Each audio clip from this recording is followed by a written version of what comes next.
Bonjour, merci de nous rejoindre dans ce nouveau numéro des mots et débats. L'invité du jour, il est docteur en droit, juriste d'origine de la République démocratique du Congo. Il est l'auteur, entre autres, de L'Aventure à Bangalore et Le Paris. François-Xavier Amba Katikati, bonjour. Bonjour Patricia. Vous allez bien? Je vais bien, merci, et c'est toujours un plaisir et un honneur de venir chez vous. Eh bien, c'est un plaisir également pour moi de vous retrouver. Merci beaucoup.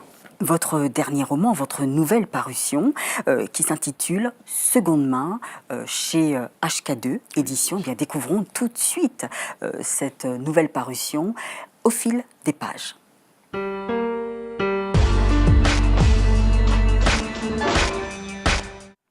François-Xavier Amba Katikati, Seconde main, donc c'est votre nouvelle parution.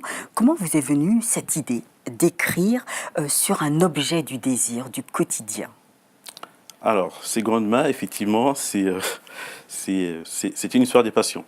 En effet, oui, on parle beaucoup de passion dans cet ouvrage. Je suis un passionné, et notamment un passionné des voitures, comme on dit vulgairement. Alors, je me suis dit, je suis passionné depuis très longtemps. Comme on dit, je suis tombé dans la voiture, entre guillemets, tout petit, tout jeune.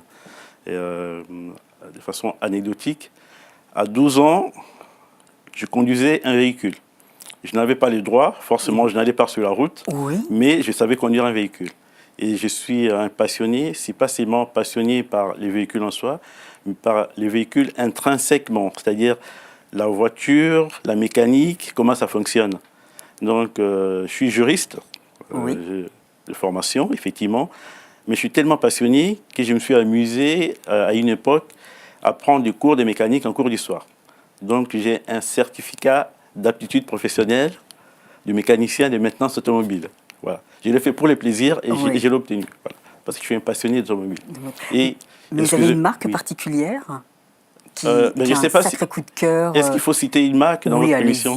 Alors, pour les passionnés, ceux qui connaissent l'automobile, moi c'est la 911. C'est la voiture mythique. Oui. La 911, c'est une Porsche. Porsche Carrera. Voilà, 911. C'est la voiture intemporelle. Bien sûr. Voilà. Oui. Donc quand on parle de Flat 6...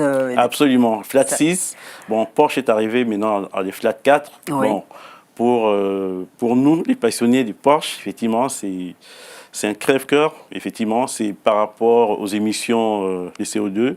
Ils sont obligés de faire des moteurs un peu moins puissants, qui consomment moins, qui respectent les normes environnementales, puisque c'est dans l'air du temps. Mais bon, voilà, il faut faire avec.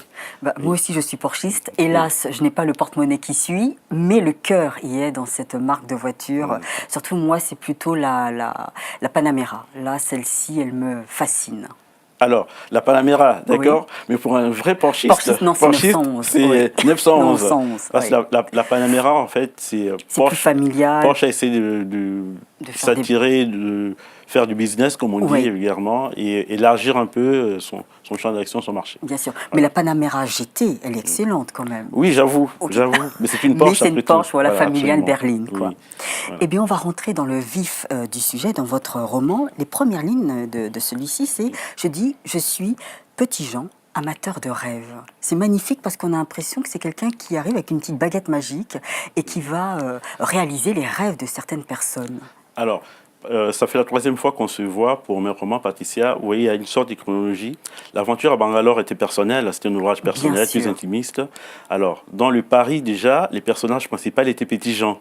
Oui. Et Petit Jean, à un moment donné, parlait justement de son admiration pour un monsieur Mundele Ndombe qui roulait dans une voiture américaine, qui voyait passer tout le matin tout petit. Oui, et voilà. C'est vrai. Oui, voilà. Et ensuite, Petit Jean, adulte et avocat de profession, voilà, il aime les voitures, ainsi de suite, voilà. C'est la continuité, en fait, dans les romans, dans les récits, plus ou moins. C'est toujours le même personnage, et là, dans Seconde main, il y a 2 personnages principaux, qui sont Petit Jean et la voiture. La voiture. La voiture, voilà. Oui. Ouais. Alors, vous parlez beaucoup de cette voiture, mais on n'arrive pas... On sait qu'elle est de couleur bleue, mais quel modèle, de quelle époque, on ne sait pas. Tout cela est flou. Oui, mais justement, il faut lire les livres. À la fin, le lecteur verra, en devinant, saura quelle voiture c'est. Mais il faut aller jusqu'au bout. C'est vraiment à la fin du livre qu'on découvre plus ou moins les modèles de voitures. Et puis, l'année peut-être pas, mais on saura de quel modèle de voiture il parle. Oui. faut aller jusqu'au bout du livre. Parce que même en allant au bout du livre, alors peut-être que je ne suis pas assez calée non plus, assez poussée dans les voitures, mais je me suis demandé, est-ce que c'était même la voiture de James Dean? Non. Non, c'est pas la voiture Non, de James Dean, parce que ouais. la voiture de James Elle Dean, était grise. elle était grise et puis était beaucoup. Ce sont les, comme on dit, enfin en français on dit speeder, des spiders en Ouais. anglais, qui sont très anciennes. Mais là, c'est une voiture contemporaine, plus ou moins, Oui. mais qui a environ 20 ans d'âge. D'accord, mais Voilà. c'est pas la Stingray. Non, c'est pas la Stingray. D'accord. La Alors, Stingray, c'est pas une Porsche. une Porsche. Oui. Mais donc c'est bien une Porsche alors? Je pense que c'est peut-être une Porsche. Voilà. C'est peut-être une Porsche, voilà. Voilà. D'accord. Alors, il a donc petit Jean, donc amateur de rêve, fasciné. Il a qu'un seul but, qu'une seule mission, l'impression, c'est de trouver cette perle rare, ce véhicule. Et donc la première fois, ce qui est assez drôle, c'est qu'il prend le train, il rencontre cette dame et il voit ce véhicule. Et là, on a l'impression que, comme si le monde s'effondrait quand il voit l'état du véhicule. Oui. Parce que oui, c'est Si. vrai qu'à travers ces véhicules, il y a une histoire et les gens essayent de toujours lorsqu'ils veulent se débarrasser de quelque chose, ils racontent aussi leur histoire. Absolument. Et c'est pour ça, oui, je parle du véhicule. En fait, les véhicules renferment la vie des gens. Des gens, Aussi oui. bien la passion, justement, les thèmes de la passion et les thèmes du livre. Là, c'est une femme qui vendait un véhicule. Et c'est un véhicule qu'elle a acheté parce qu'elle aimait beaucoup ces véhicules, ça tenait à cœur. Et il y a eu deux passions. La passion du véhicule et ensuite la passion dans la vie, c'est la passion amoureuse. Elle est tombée amoureuse de quelqu'un qui lui aussi apparemment aimait le véhicule, mais finalement, elle s'est rendue compte à un moment donné, il aimait plus ses véhicules qu'elle, mais il n'en prenait pas soin. Oui. Voilà. Et en même temps, je pense que c'est un jeu. En parlant du véhicule, l'auteur met peut-être une personne à la place du véhicule. Comment on traite, comment les humains se traitent entre eux. Voilà. C'est les traitements humains, en fait. Parce qu'on voit le récit de la femme, effectivement, on voit que c'est beaucoup plus qu'un véhicule. Mais est-ce qu'on peut dire que cette passion que Petit Jean a pour une voiture de collection, est-ce qu'on peut dire qu'il est matérialiste parce que la passion c'est peut-être pour un être humain ou est-ce qu'on peut avoir cette passion pour un objet? Mais justement, je ne peux pas dire qu'il est matérialiste parce que, alors, quand on voit, on rencontre notamment, vous verrez plus loin dans les livres, Oui. il y a, lorsqu'il arrivera à trouver la voiture qu'il recherche, on verra les conditions d'acquisition du véhicule. Oui. En fait, ce n'est pas une question de prix, ce n'est pas, Non. mais c'est, il y a des conditions pour acquérir ces véhicules. C'est vrai parce qu'à un Effectivement. moment, il a peur de rencontrer, d'ailleurs il se cache, il se montre pas tout de suite face à ce vendeur. Et en plus, il dit bien, ce n'est pas question de vente, c'est question de cession. Exactement. Parce que dans la vente, tout le monde pourra acheter n'importe quoi, il suffit de payer un prix. Alors que là, on parle des cessions, ça passe beaucoup mieux. Et en sachant que vendre, on est dépossédé, on veut se débarrasser. Et alors qu'il y a d'autres raisons, notamment le vendeur, celui qui vendra les véhicules, il vend pour des raisons particulières. C'est une personne qui arrive à un certain âge, il n'a plus les moyens d'entretenir son véhicule. En fait, on parle de la voiture, mais c'est peut-être ce qui arrive aussi dans la vie. C'est-à-dire qu'à un moment donné, on commence à être âgé pour certaines personnes, ils n'ont plus les moyens de faire tout ce qu'ils veulent faire. Voilà. Ils se préparent, ils se casent, hein, ils s'arrangent, voilà, pour vivre paisiblement. Hein, voilà. Oui. C'est un peu ça. Et on a l'impression aussi que le vendeur ne cédera pas sa voiture à n'importe qui. Donc il y a comme s'il y avait des critères physiques, financiers, catégories socio-professionnelles, enfin tout rentre en jeu en fin de compte. Tout rentre en jeu. Ouais. Et vous verrez d'ailleurs dans les livres, j'ai pris l'exemple sur certaines marques de voitures, justement certaines marques de voitures. Je ne vais pas citer la marque, mais notamment des marques italiennes qui étaient très courues à une certaine époque, parce que maintenant ils sont vulgarisés. Et tout le monde peut s'en acheter dès qu'on a les moyens. Mais à une époque, Vous parlez de la ces Ferrari? marques, la Ferrari bien sûr, ils ne les vendaient pas à tout le monde. Même si vous avez les moyens d'acheter une Ferrari, mais ils avaient une liste des clients, les clients privilégiés de la marque, Oui. qui étaient prioritaires, et des autres, on verrait. Parce que ce n'était pas encore l'industrie automobile business pour certaines marques. Alors que maintenant, bon, faut vendre, on en vend tout le monde, on en vend aux sportifs qui ont beaucoup de moyens, qui achètent, mais à une certaine époque, même si on avait beaucoup de moyens, on pouvait ne pas obtenir la véhicule qu'on voulait. Oui. Alors, ce qui est assez marrant, c'est que lorsque donc l'auteur, donc Petit Jean, achète ce véhicule, donc il rentre chez lui, et là on dit, mais attends, t'as gagné au loto. Donc c'est comme si le fait d'avoir une voiture de collection nous mène vers une certaine catégorie de personnes élitistes. Oui, mais justement, ce n'est pas seulement la voiture de collection, c'est la marque qui fait. Ouais. Parce qu'on achèterait, comme on dit, une Dauphine, Oui. qui est une voiture de collection Oui. d'une marque française qui est connue, qui est Renault, ben, ça ne choquerait pas. Mais là, le fait d'avoir une voiture de collection qui est une Porsche, Oui. et forcément, ça, ce n'est pas que ça choque, mais Ça interpelle, c'est une question culturelle. Parce que dans certaines sociétés, aux États-Unis par exemple, ça ne choquerait pas du tout. Les Américains, dans leur culture, lorsqu'ils trouvent quelque chose qui est très bien, au contraire, ils seront admiratifs. Ils diront, ah ben, elle est très bien votre voiture, j'aimerais bien en avoir une, hein, semblable un jour. Alors dans certaines sociétés, et notamment françaises, oui. ou beaucoup en Afrique aussi, hein, je sais, on dira, mais comment il a fait pour avoir ça? Et voilà, c'est ça en fait. C'est la convoitise, la jalousie, Oui. voilà, c'est ça en fait. Oui. Bon, malheureusement, c'est la vie, hein, Oui. on n'y perd rien. Mais il ne faut pas s'en tenir à ça, sinon on ne fait rien non plus. On n'en se vit pas ses passions. Si on tient, quand dira-t-on? Donc, à un moment donné, il faut se passer des quand dira-t-on. Voilà. Est-ce que le fait aussi, parce que Petit Jean, il dit qu'il est passionné lorsqu'il rencontre Monsieur Michel, le vendeur. Les vendeurs, voilà. Monsieur Michel, il dit qu'il est passionné par les véhicules qui ont du caractère, qui échappent à la standardisation. C'est votre cas? Ben oui, absolument. Parce que, alors. Standardisation, c'est-à-dire? Standardisation, c'est, en général, c'est production des masses. Production des masses. Moi, même plus jeune, quand j'ai commencé à avoir mes véhicules, quand j'avais, je vais prendre un véhicule qui n'est plus produit, on va prendre la Renault 5 par exemple, je ne vais pas prendre la Renault 5 de tout le monde, je vais prendre soit une TS ou une TX, parce qu'elle sort du lot en fait. C'est une voiture un peu exceptionnelle dans la série. Voilà. Et quand je vais prendre une Volkswagen, puisqu'on cite les marques, on va prendre une Volkswagen, si c'est une Golf, ben, ça sera une GTI, ça ne sera pas voilà, une normale. Voilà, c'est un peu ça. Ce sont des voitures qui sortent un peu de l'ordinaire. Voilà, oui. Aujourd'hui, est-ce que vous trouvez que les voitures se ressemblent trop, n'osent pas, manquent un peu d'identité? Absolument. Les voitures se ressemblent trop et ce sont les contraintes, justement, les contraintes techniques ou peut-être les contrôles, mais justement, faut répondre aussi, à certaines normes, notamment ce qu'on appelle les CX, c'est la pénétration dans l'air pour consommer moins. Et puis, on voit pratiquement toutes les formes arrondies. Oui.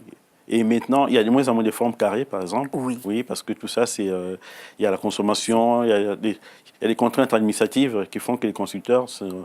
Et puis, il y a beaucoup de marques regroupées. Quand on voit les alliances entre marques, et finalement, ils finissent par produire dans des marques différentes, mais pratiquement les modèles qui se ressemblent, parce que ils font partie d'un groupe. Voilà. Vous parlez par exemple de Mini, BMW Alors, Mini est une voiture encore originale, parce que c'est peut-être des moteurs BMW, mais les Mini restent assez originales. Mais quand on prend certaines marques coréennes, par exemple, on va prendre, on appelle Hyundai, Kia, on voit les voitures sont peut-être différentes, mais elles se ressemblent. Les modèles sont différents, mais elles se ressemblent beaucoup. Voilà. C'est ça. C'est dans l'air du temps. Hein. Oui, il faut faire avec. Voilà. Alors, donc Monsieur Michel décide de vendre cette voiture de collection à Petit Jean. Mais il y a une chose que je n'arrive pas à comprendre, c'est qu'à un moment, donc Petit Jean se retrouve dans une boulangerie. Il entend deux dames parler de vente aux enchères qui a conduit au suicide d'un particulier. Et là, tout d'un coup, Petit Jean se dit, bah tiens, je m'intéresse à la vente aux enchères. Et il se dit, bah tiens, pourquoi pas vendre aussi son bijou, son objet du désir. C'est étonnant pour un collectionneur. Oui, mais justement, Petit Jean ne voulait pas vendre sa voiture. Mais il aime tellement sa voiture, il disait comment la valoriser, me rendre compte de ce qu'elle représente vraiment. Donc, il a entendu parler de cette vente aux enchères. Effectivement, là aussi, même la vente aux enchères, quand on regarde l'histoire, c'est aussi l'histoire d'un passionné, monsieur, voilà, on sait comment ça va finir pour cette personne. Bien sûr. Il a trouvé le moyen, il s'est dit, écoutez, je vais tenter justement faire vendre ma voiture aux enchères, même s'il espérait qu'au final, sa voiture ne se vendrait pas. Voilà. Parce que c'est un peu ça, le titre du livre, c'est seconde main. Mais dans cette vente aux enchères à laquelle il s'inscrira, on ne veut pas des secondes mains. Oui, ce sont des purs sang. Oui, c'est des purs sang.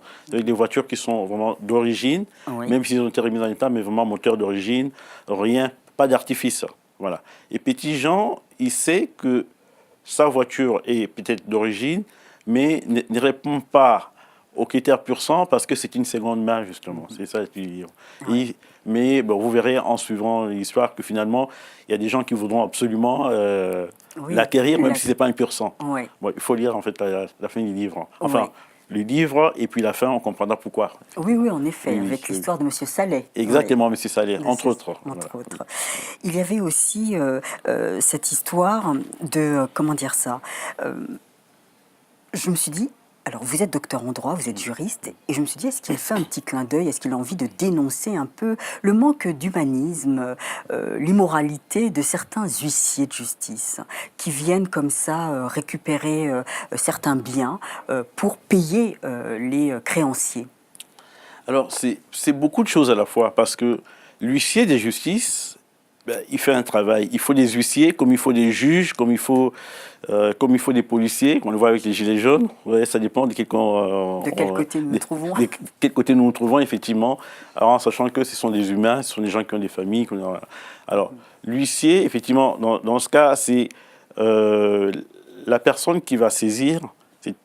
Cette personne, c'était un bienfaiteur dans la ville où il habitait. Oui. Et justement, il est tombé en faillite, comme on dit. Hein. Oui, Sa ses société a affaires été ont liquidée. périclité. Oui, parce Ouais. que ses affaires, les affaires marchaient moins bien, effectivement. Donc, c'était juste pour montrer un peu, pour dire, voilà, les apparences sont parfois trompeuses. Oui. Il y a des gens qui ne disent rien, on dira, ben, comment vous allez? Ben, je vais bien. Je vais bien. Ben, si je vous dis que je ne vais pas bien, ben, vous direz, ah, ben, qu'est-ce qu'il me veut encore avec ses problèmes? Voilà. Le monsieur, justement, les personnages s'appellent Monsieur Mpassi. Pasi, oui, Mpassi, au Congo, en Kikongo et en Lingala, Mpassi, ça veut dire la souffrance. Oui. Donc j'ai pris ça comme ça, j'ai dit, bon, les personnages s'appelleront Mpassi. C'est M. Mpassi qui faisait beaucoup de bien autour de lui, mais lui, il avait une souffrance intérieure, mais qui ne montrait pas forcément. On découvre après, avec ses problèmes personnels, ben, qu'il avait des problèmes comme tout le monde. Et voilà. Mais il y en a un qui est assez drôle, justement, pour défendre le cas de Monsieur Mpassi. Lors de ventes aux enchères, il fait tout pour perturber, justement. Et effectivement. C'est M. Robin. Monsieur C'est Robin. M. Robin, Ouais. il s'appelait M. Robin, et les gens l'appelaient Robin des Bois. Oui. En fait, vous savez, c'est un clin d'œil à tout ce qui se passe. Nous voyons, alors, aussi bien en France que dans certains pays, on voit notamment des prédateurs qui viennent parce qu'ils ont beaucoup de moyens. Ils se permettent parfois de tout acheter, de tout prendre. On voit les petits propriétaires terriens qui ne peuvent plus suivre. Alors, là, nous sommes dans le 7e arrondissement de Paris. Et je vous assure, Patricia, vous et moi, nous ne sommes plus capables d'acheter un appartement dans le 7e arrondissement Ah de non, Paris. C'est ça, c'est impossible. évident. Alors, Même un studio, une chambre de bonne, c'est c'est trop réservé cher. maintenant À une certaine à qui vous catégorie, savez. Oui. Donc, pour certains biens sont protégés parce que voilà, ça font partie du patrimoine. Mais pour d'autres, effectivement, ce sont des gens comme M. Robin qui vont. Alors, les principes des enchères, c'est l'enchère est acquise à celui qui enchérit le plus. Et M. Robin, justement, quelquefois, il s'amusait à enchérir indéfiniment, mais à la fin, ben, justement, il se désistait. Comme il se désistait, il ne payait pas, mais forcément, les biens n'étaient pas vendus. Et il s'amusait à faire ça le plus souvent possible. Alors, c'était pour préserver, il disait pour préserver les patrimoines, justement. Et ensuite, éviter aux personnes qui étaient saisies de tout perdre, c'est-à-dire monter les enchères à tel niveau que les créanciers pourra récupérer sa mise et les surplus sera reversé à la personne qui aura perdu. Voilà. Ouais. C'était un peu ça. Donc c'est tout un ensemble, c'est un jeu. Hein. Même si je n'ai rien a priori contre les huissiers qui Oui. font aussi un travail, c'est leur travail, il en faut. Mais j'essaie de montrer à la société comment elle fonctionne. À travers cette histoire de seconde main, il y a aussi, comment dire ça, on a l'impression pour Monsieur Saleh, je ne vais Oui. pas dévoiler Oui, l'histoire de absolument, Monsieur oui. Saleh, mais on a l'impression que ce qui était plus cher pour lui, parce que pour Petit Jean, c'est la voiture, Oui, absolument. mais pour Monsieur Saleh, c'est l'amour de son fils qui va Absolument. au-delà de cette voiture. Absolument. Là, c'est une histoire d'hommes. Parce que nous voyons toujours les hommes qu'on dit puissants, notamment les hommes d'État, on les pense parfois inhumains. Parce que c'est la représentation collective. On les voit tout puissants, mais ils ont leur faiblesse, ils ont leurs failles, ils ont leur part d'intimité. Alors, un enfant, pour nous tous qui sommes parents, nous savons ce que ça représente. Voilà. Donc, M. Saleh, justement, avait ces soucis-là. Il avait un souci avec son enfant. Et je ne dévoile pas la suite, mais la seule chose qui pouvait sauver son fils, ce serait cette histoire de voiture. Parce que son fils était aussi passionné que Petit Jean. Ouais. Voilà, c'était un peu ça. Très bien, merci beaucoup François-Xavier Mbakatikati. Nous allons passer à la deuxième partie de l'émission, Carte sur table.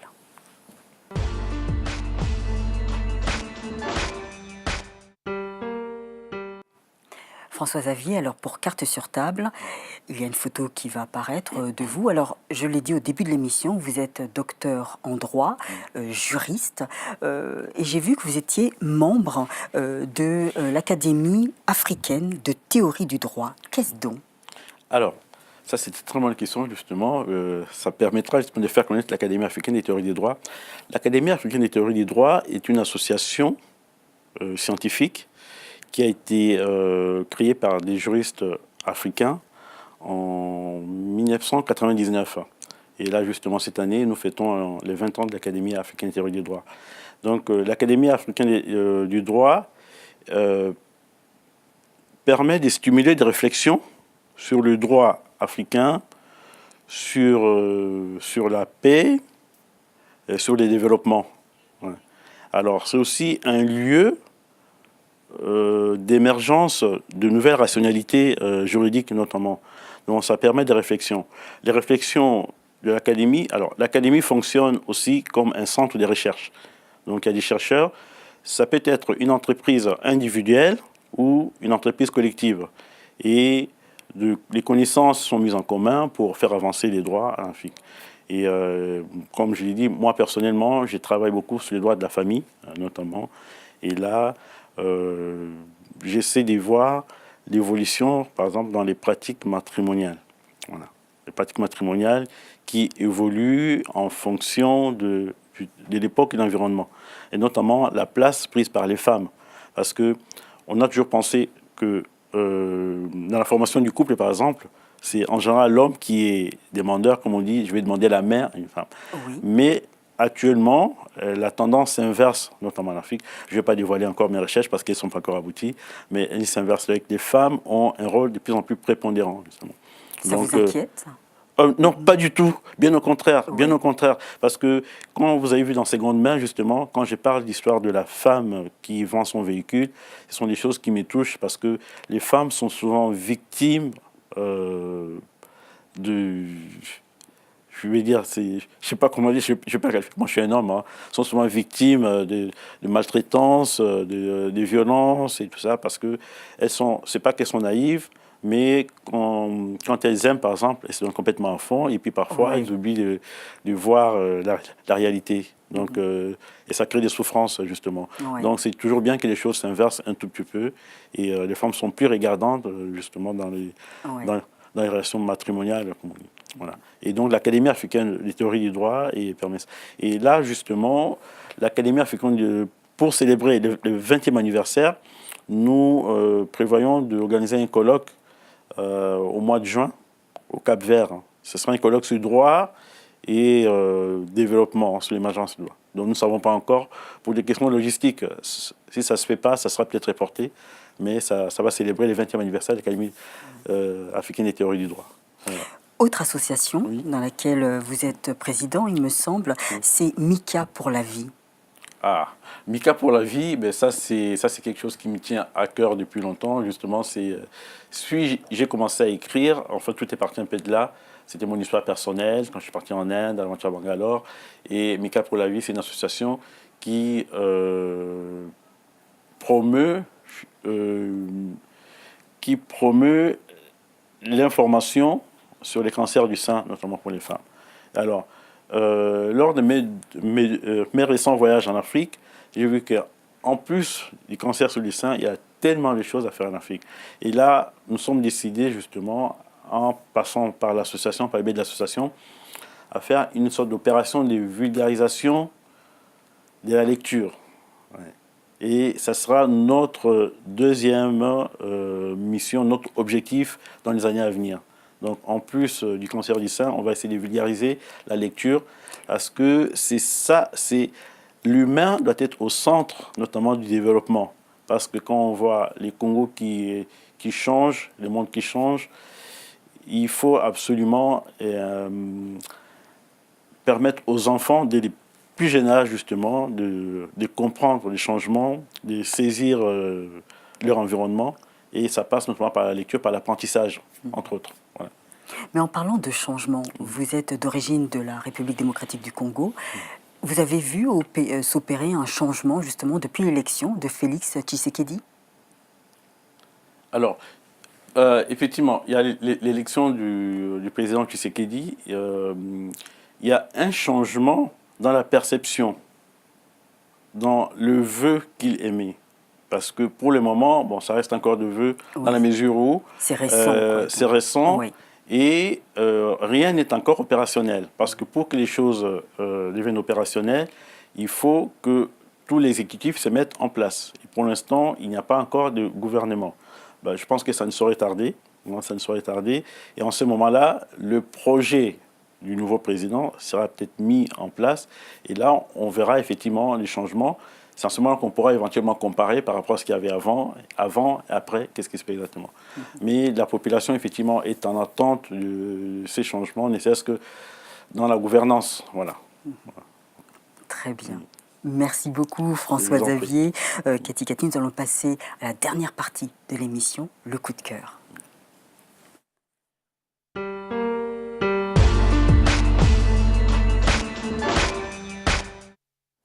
Alors pour ce coup de cœur, à quel auteur avez-vous pensé?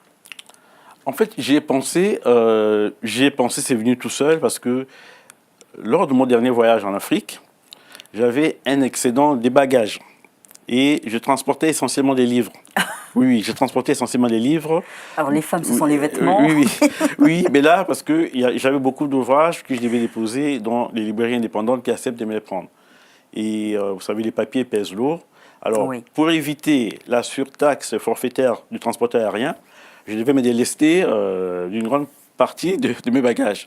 J'ai dit, bon, ce que je vais faire, je garde les livres que j'emmène pour les libraires, je vais retirer une partie des livres que j'avais emportés pour moi ou pour distribuer pour donner aux gens.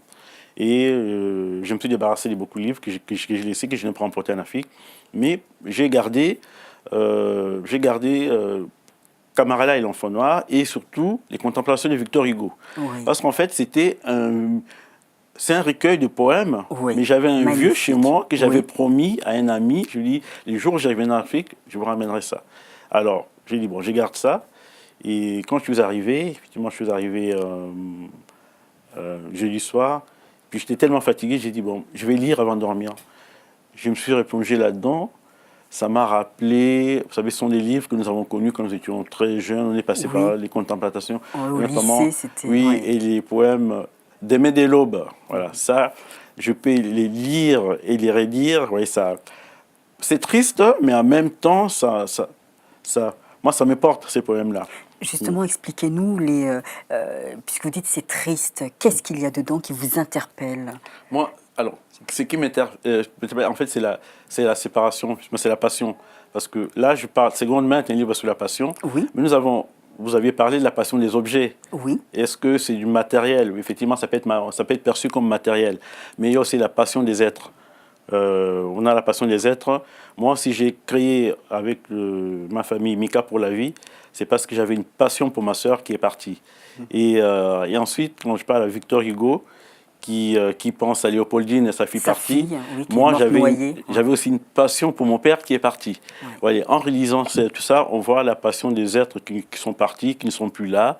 Effectivement, alors ça crée des souvenirs, des souffrances, mais ce sont ces souffrances et ces souvenirs-là qui nous portent parfois, qui nous poussent à aller au-delà. Parce que je me dis toujours, pour eux, il faut mieux faire. Voilà. Comme ça, s'ils nous regardent où ils sont, ils peuvent être fiers de nous. En tout cas, ne serait-ce que pour les actions que nous menons en leur nom. Voilà. Bon, c'est ça, en fait. Très bien. Oui. Merci beaucoup François Xavier Mbakatikati pour nous avoir rappelé quand même les contemplations de Victor Hugo. C'est vrai que c'est magnifique, surtout les poèmes dédiés à Léopoldine Hugo, sa fille. Et puis aussi, vous êtes venu nous voir, c'est un plaisir pour votre nouvelle parution, seconde main, voilà, parue chez HK2 Édition. Merci beaucoup François Xavier. C'est moi qui vous remercie. Merci beaucoup. Bonne route en tout cas, c'est le Merci. cas de le dire, puisqu'on parle de... J'espère. Voilà. Et puis, mes chers complices, on se retrouve la semaine prochaine avec un autre auteur bourré de talent. Merci beaucoup de votre fidélité si précieuse. Au revoir et à bientôt.